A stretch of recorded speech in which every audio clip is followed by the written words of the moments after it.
जय हिंद। आज हम लोग सीडीपी की सीरीज़ लेके उपस्थित हैं। ठीक है। और सीडीपी का जो भी सीरीज़ होता है, ये भी अपने आप में बहुत बड़ी बात होती है और ये बहुत ही प्यारे प्यारे क्वेश्चन है इसमें भी। सीडीपी चाइल्ड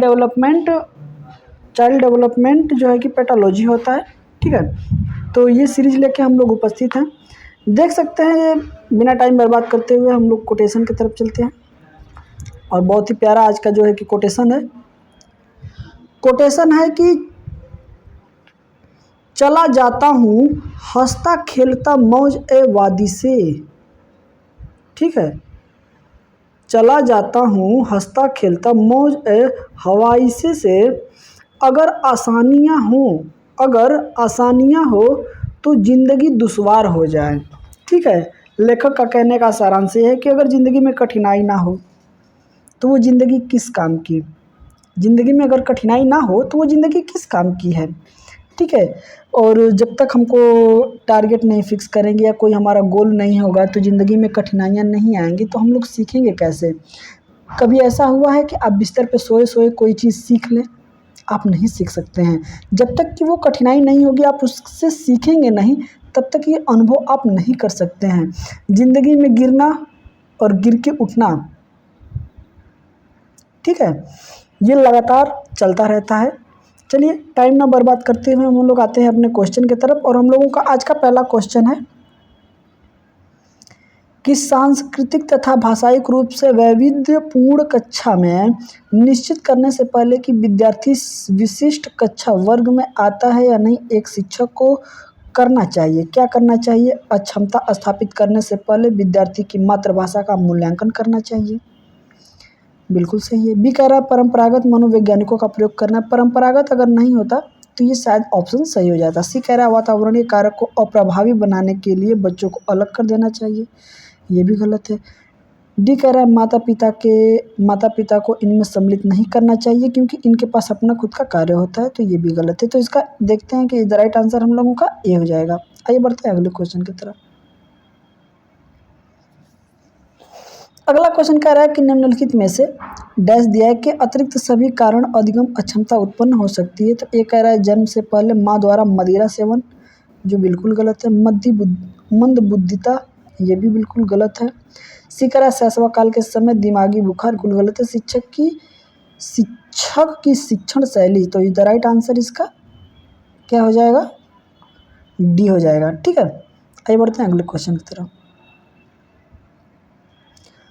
अगला क्वेश्चन कह रहा है एक समावेशी विद्यालय डैश के अतिरिक्त निम्नलिखित प्रश्नों पर मनन करता है। तो क्या करता है? ये कह रहा है कि क्या हम अधिगम योग्य परिवेश की योजना बनाने और उसे प्रदान करने के लिए समूह में कार्य करते हैं। बी कह रहा है क्या हम विशेष बालक को बेहतर देखभाल उपलब्ध कराने के लिए उचित तरीके से उन्हें अलग करते हैं। सी कह रहा है क्या हम शिक्षार्थियों को विविध आवश्यकताओं को पूरा करने के लिए युक्तियां अपनाते हैं। डी कह रहा है क्या हम विश्वास करते हैं कि विद्यार्थी सीख सकते हैं। तो देख रहे हैं इसका इस द राइट आंसर हो जाएगा बी। ठीक है। कि क्या हम विशेष बालक को बेहतर देखभाल उपलब्ध कराने के लिए उचित तरीके से उन्हें हम अलग कर सकते हैं। तो ठीक है, इस द राइट आंसर बी हो जाएगा। ठीक है। आइए बढ़ते हैं अगले क्वेश्चन की तरफ। अगला क्वेश्चन कह रहा है कि अच्छा 3 में जो कह रहा है कि समावेशी विद्यालय में भी, आप लोग भी जानते हैं कि समावेशी विद्यालय में जो है कि सभी को समान शिक्षा समान स्थान पे एक ही साथ शिक्षा देने की व्यवस्था की जाती है। ठीक है। समझ सकते हैं आप लोग। उसी में जो है कि बेहतर देखभाल के लिए कहा जाता है। ठीक है। आइए बढ़ते हैं अगले क्वेश्चन का। 4 नंबर का रहा है कि प्रतिभाशाली विद्यार्थी है डैश दिया है। तो अपसारी चिंतन, बहिमुखी चिंतन, बहुत परिश्रमी अपसारी चिंतन। ठीक है। तो इसका एक मॉडल आता है ये वाला, ये बिल्कुल ठीक है। ये होता है अपसारी चिंतन। ये हम लोग पढ़े होंगे कहीं ना कहीं। तो ये इसका इस द राइट आंसर ये हो जाएगा अपसारी चिंतन। ठीक है। अपसारी चिंतन में और देख लेते हैं। अपसारी चिंतन इस प्रकार के चिंतन में समस्या के अनेक उत्तर प्राप्त होते हैं, अर्थात व्यक्ति कितनी आसानी से और कितनी संख्या में विचार उत्पन्न करता है। ठीक है। एवं मौलिकता पर निर्भर करता है, ये उसकी मौलिकता पर निर्भर करता है। गिलफोर्ड के अनुसार, गिलफोर्ड कह रहे हैं कि सृजनात्मक चिंतन का मूल रूप से अपसारी होता है, अतः प्रतिभाशाली शिक्षार्थी अपसारी चिंतन होता है। ठीक है, अपसारी चिंतन करता है। इज द राइट आंसर ये हो जाएगा। आइए बढ़ते हैं अगले क्वेश्चन की तरफ। अगला क्वेश्चन कह रहा है कि छायांकित क्षेत्र सामान्य विवरण में उन शिक्षार्थियों को प्रदर्शित करता है जो डैश में आते हैं। उच्च प्रेरणा दिया है, उच्च सृजनात्मकता दिया है, उच्च बौद्धिकता दिया है। ये तीनों को मिला के जो क्षेत्र दिया है इसको हम लोग कहते हैं, ये कह रहा है। ठीक है, तो इसको हम लोग क्या कहते हैं, यही कह रहा है। तो इसका हो जाएगा नए मौलिक। तो दिया है कि जैसे 2 पाई से 3 पाई के बीच, 3 पाई के बाद 2 पाई से 1 पाई से 2 पाई के बीच पाई बराबर 0। तो is the right answer B हो जाएगा 3 पाई के बाद। देखते हैं, छायांकित क्षेत्र में सामान्य विवरण में उन विद्यार्थियों को प्रदर्शित करता है जो 3 पाई के बाद आते हैं, अर्थात उच्च प्रेरणा, उच्च सृजनात्मक और उच्च बौद्धिकता जिन छात्रों में होती है वे समान छात्र से अलग एक नए मौलिक चिंतन, यहाँ क्या हो जाएगा,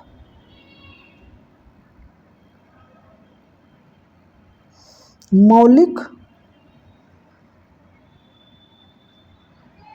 चिंतन, क्या हो जाएगा इसका, मौलिक चिंतन। ठीक है, होता है। तो आइए बढ़ते हैं अगले क्वेश्चन की तरफ। अगला क्वेश्चन हम लोगों का जो है कि कह रहा है, अगला क्वेश्चन कह रहा है कि दिए गए वाक्य को पूरा करने के लिए निम्नलिखित में से कौन से युग्म सर्वाधिक उचित विकल्प होगा। जब बच्चे उन गतिविधियों में शामिल होते हैं जो खाली स्थान है तब वे जल्दी सीखते हैं। ठीक है, तो ये हम लोगों को खाली स्थान को पूरा करना है। कह रहा है केवल उन कक्षा कक्ष से संबंधित प्रत्यास्मरण, सांस्कृतिक रूप से निष्पक्षीय स्मरण सी, कह रहा है वास्तविक जीवन में उपयोगी सीखा, कक्षा कक्ष में उपयोगी विस्मरण। तो is the right answer C हो जाएगा। इसको हम लोग देखते हैं कि जब बच्चे उन गतिविधियों में शामिल होते हैं जो वास्तविक जीवन में उपयोगी होती है, क्या होती है, उपयोगी होती है। ठीक है, जीवन में क्या होती है, उपयोगी होती है, तब वे क्या करते हैं, जल्दी सीख लेते हैं। आपको भी पता है जो सारी चीज़ें हम लोगों के जीवन में उपयोग में लाते हैं, जो हम लोगों को जीवन में बार बार उपयोग में की जाती हैं, वो चीज़ें हम लोग, वो सारी गतिविधियां हम लोग जल्दी से जल्दी सीख लेते हैं। ठीक है, तो is the right answer C हो जाएगा। आइए बढ़ते हैं अगले क्वेश्चन की तरफ। अगला क्वेश्चन कह रहा है कि सीबीएसई शिक्षार्थी के लिए व्यक्तिगत गतिविधियों के स्थान पर सामूहिक गतिविधियों की संतुष्टि करता है। ऐसा करने के पीछे विचार हो सकता है। एक है प्रत्येक शिक्षार्थी के स्थान पर समूह में अवलोकन द्वारा शिक्षक के कार्य को सरल बनाने के लिए। बी कह रहा है विद्यालयों के पास उपलब्ध समय को प्रासंगिक बनाना, जबकि उनमें से अधिकांश के पास व्यक्तिगत गतिविधियों के लिए पर्याप्त समय नहीं होता। सी कह रहा है गतिविधि की ढांचागत लागत को कम करना। डी कह रहा है व्यक्तिगत प्रतिस्पर्धा के प्रति नकारात्मक संवेगात्मक प्रतिक्रियाओं को उबालना जो पूर्ण अधिगम पर सामान्यीकृत हो सकता है। तो इसका is the right answer D हो जाएगा। इसका इज द राइट आंसर क्या हो जाएगा, डी हो जाएगा। आइए बढ़ते हैं अगले क्वेश्चन की तरफ। अगला क्वेश्चन कह रहा है कि बच्चे फिल्मों में दिखाए गए हिंसात्मक व्यवहार को सीख सकते हैं। यह निष्कर्ष निम्नलिखित में से किस मनोवैज्ञानिक द्वारा दिए गए कार्य पर आधारित हो सकता है। ए कह रहा है जेवी वॉटसन, बी कह रहा है अल्बर्ट बंडूरा, सी कह रहा है जीन पियाजे और डी कह रहा है एडवर्थ एन थॉर्नडाइक।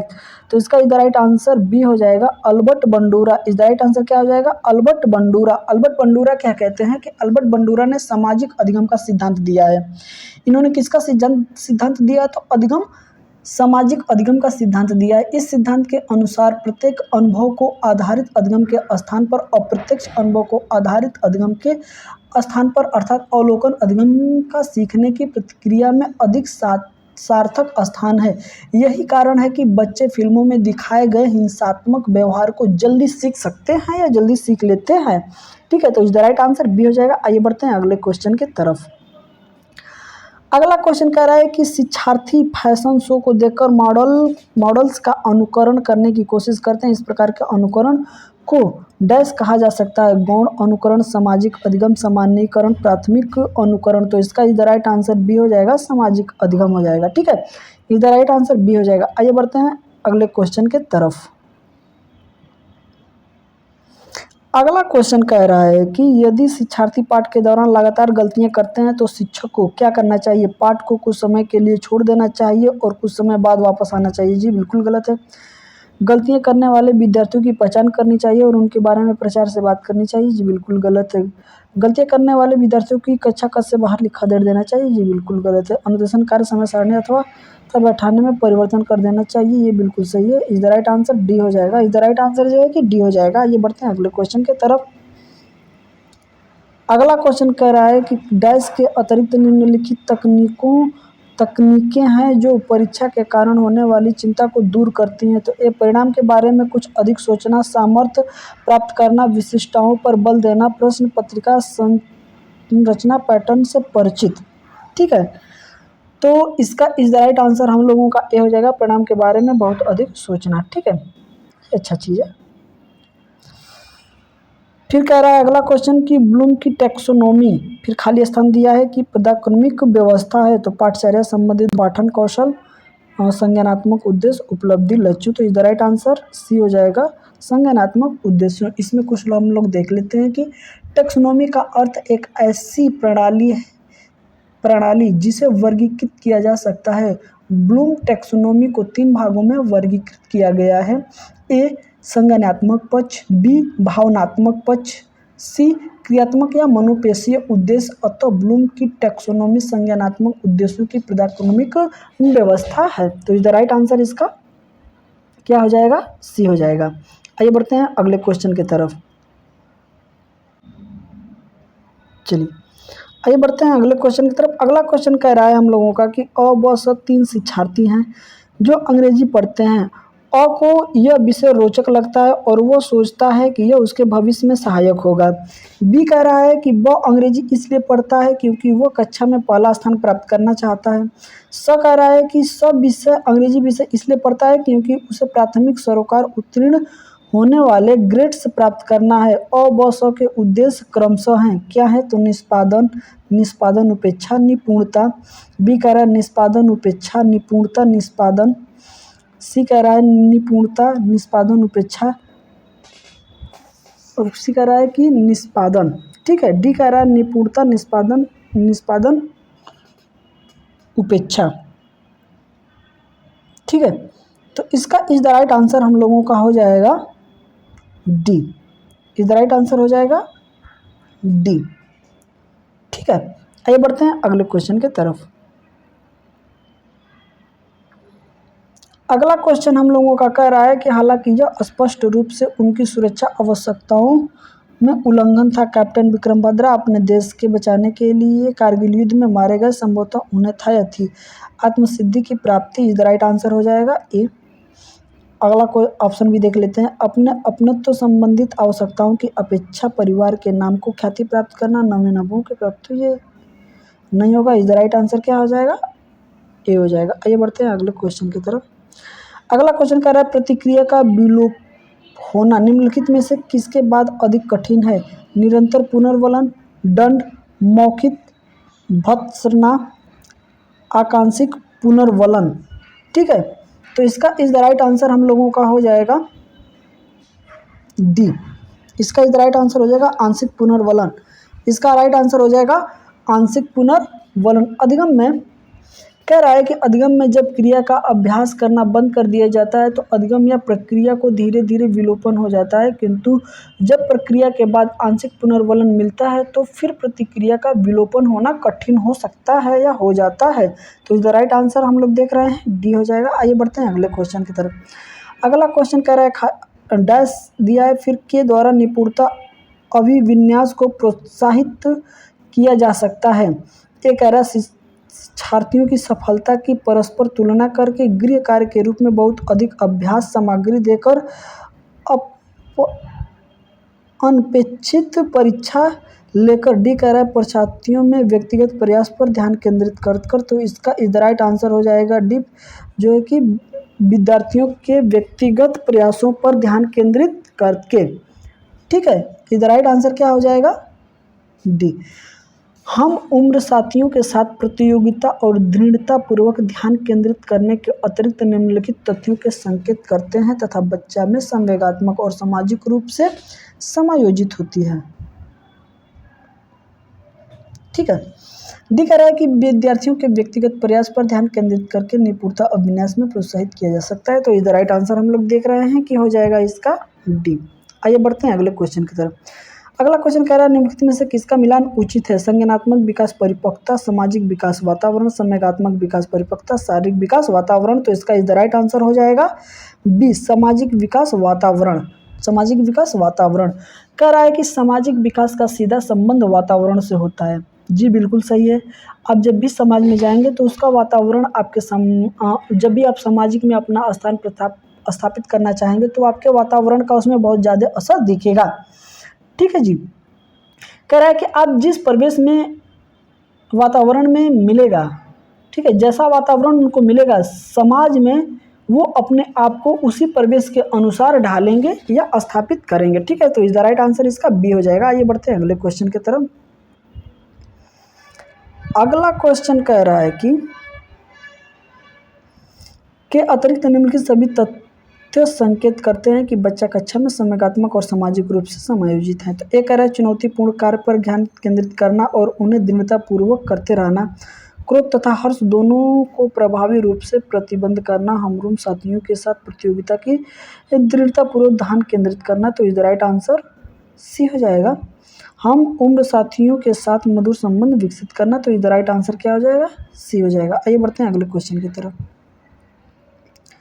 अगला क्वेश्चन कह रहा है कि निम्नलिखित में से कौन सा कथन बच्चों के विकास में परिवेश की भूमिका का समर्थन करता है? तो पिछली कुछ दशाब्दियों में बुद्धि लाभांश परीक्षा में औसत विद्यार्थी के प्रदर्शन में लगातार वृद्धि हुई है। ठीक है। तो इज द राइट आंसर इसका ए हो जाएगा, लेकिन और ऑप्शन जो है उसको हम लोग देख लेते हैं। इसका is the right answer A हो जाएगा। और कह रहा है कि एक समान जुड़वा बच्चे जिनका लालन पालन भिन्न घरों में हुआ है जबकि बुद्धि लब्धि 0.75% से उच्च है।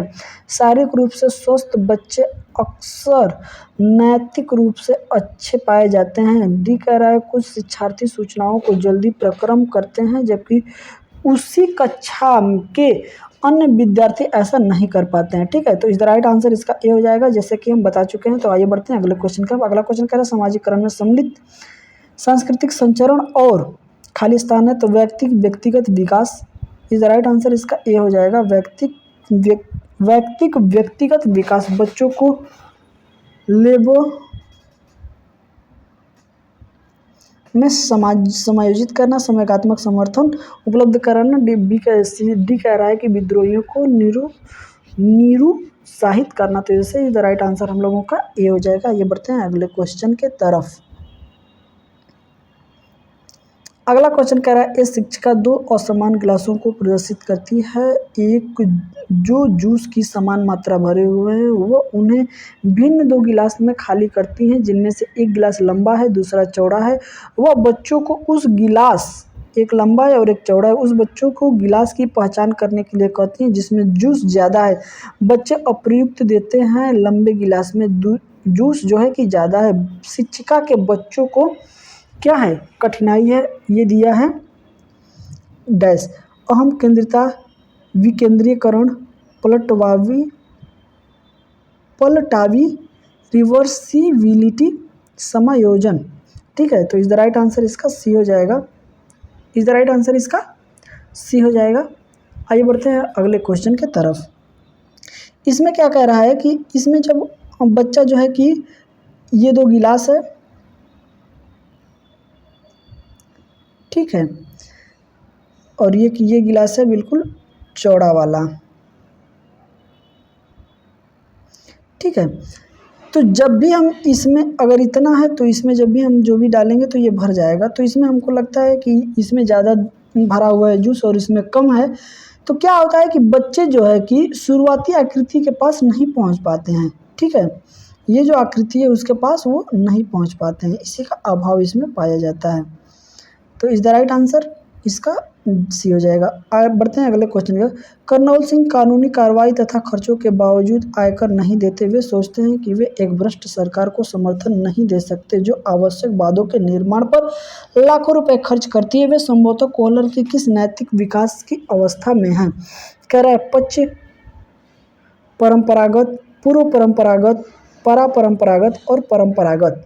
ठीक है, तो इसका इज द राइट आंसर क्या हो जाएगा? पश्च परंपरागत।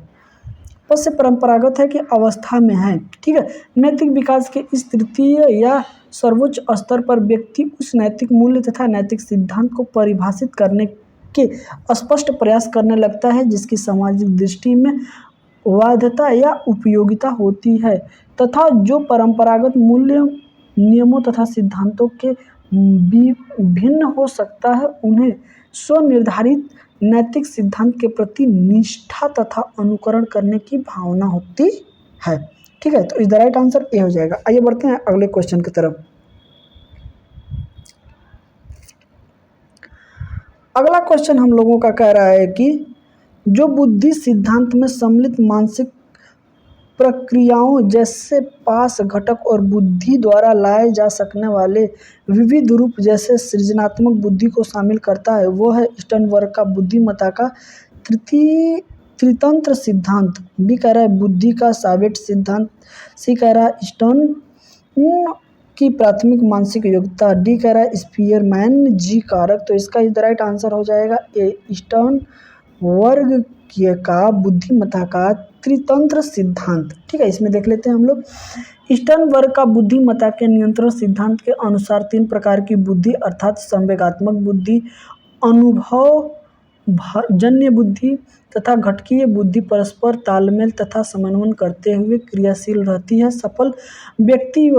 सफल बुद्धि वाले व्यक्ति समस्याओं के नियंत्रणहीन होने से पूर्व ही उन पर कार्य करके समाधान खोज लेते हैं। ठीक है, तो इज द राइट आंसर ये हो जाएगा। आइए बढ़ते हैं अगले क्वेश्चन की तरफ।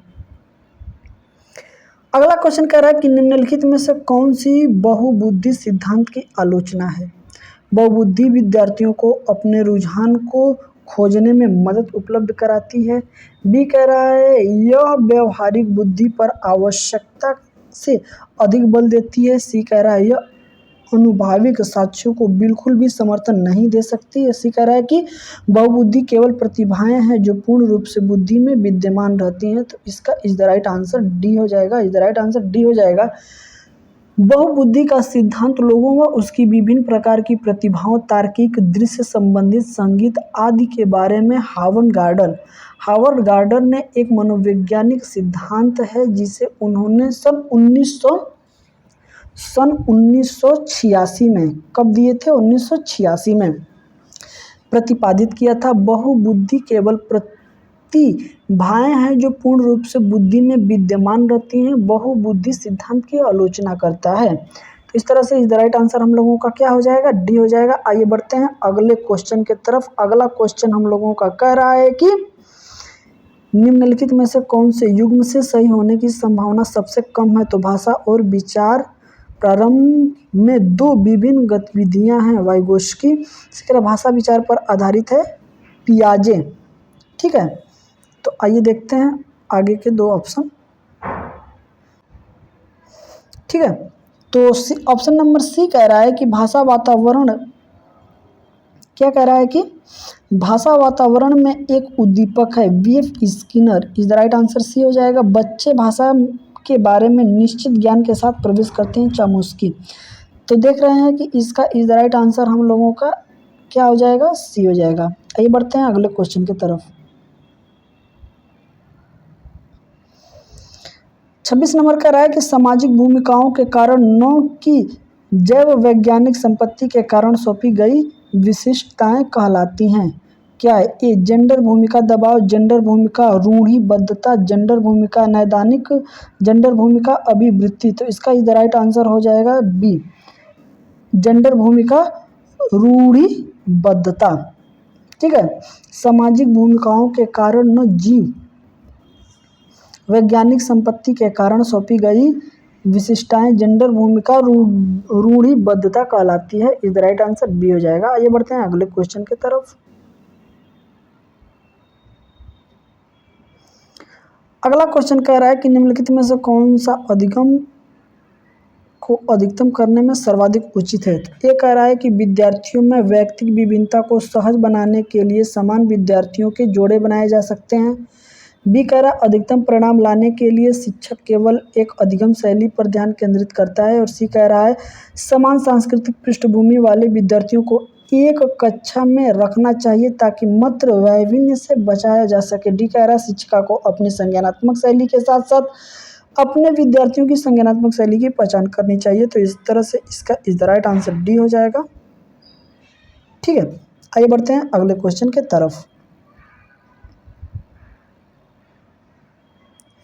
अगला क्वेश्चन कह रहा है कि डैश के स्थान निम्नलिखित सभी सीखने के रूप में आकलन को बढ़ावा देते हैं। अवसर हेतु विद्यार्थी के लिए एक सुरक्षित वातावरण का निर्माण करना, पढ़ाए गए विषय पर मनन करने के लिए शिक्षार्थियों को कहना, जितनी संभावना हो विद्यार्थियों को लगातार परीक्षण लेना, विद्यार्थियों को आंतरिक पृष्ठ पोषण लेने के लिए कहना। ठीक है, तो इसका इज द राइट आंसर हो जाएगा सी, जितनी संभावना हो शिक्षार्थियों को लगातार परीक्षण लेना चाहिए। Is the right answer C हो जाएगा। आइए बढ़ते हैं अगले क्वेश्चन की तरफ। अगला क्वेश्चन कह रहा है कि जब एक बावर्ची खाना पकाते समय खाने को चखता है तो वह समान होता है सीखने के लिए आकलन। तो इज द राइट आंसर इसका ए हो जाएगा। सीखने के लिए रूप में आकलन बिल्कुल नहीं, आकलन और सीखना, सीखने का आकलन, तो इसका is the right answer A हो जाएगा। ठीक है, स्व करके सीखना। ठीक है, स्व का मूल्यांकन करना। ठीक है, स्वतः मूल्यांकन करना। अगला क्वेश्चन कह रहा है कि अंतरपरक अनुदेशन है कक्षा में प्रत्येक शिक्षार्थी के लिए कुछ अलग करना, अव्यवस्थित अथवा स्वच्छंद विद्यार्थी गतिविधियां, ऐसे समूह का प्रयोग जो कभी नहीं बदलते, विद्यार्थियों की आवश्यकता को पूरा करने के लिए सामूहिकरण के विधि रूपों का प्रयोग करना। तो इज द राइट आंसर इसका डी हो जाएगा। Is the right answer D हो जाएगा। ठीक है, शिक्षार्थी की आवश्यकताओं को पूरा करने के लिए समूहीकरण के विविध रूपों का प्रयोग करना अंतःपूरक अनुदेशन है, अनुदेशन है। तो is the right answer C हो जाएगा। इस तरह से हम लोग आज जो है कि सीडीपी की क्लास किए हैं, और ये सीडीपी की क्लास आपको कैसी लगी ये हमें कमेंट करके ज़रूर बताइएगा। और ये 30 क्वेश्चन जो हमने कराए हैं इसमें आप कितना स्कोर कर पाए हैं, ये सारी चीज़ें हमको आप लोग कमेंट करके ज़रूर बताइएगा, हमें बहुत ही अच्छा लगेगा। और मिलते हैं अगले दिन एक नई ऊर्जा के साथ, नए क्वेश्चन के साथ, नई सीरीज के साथ। तब तक के लिए जय हिंद।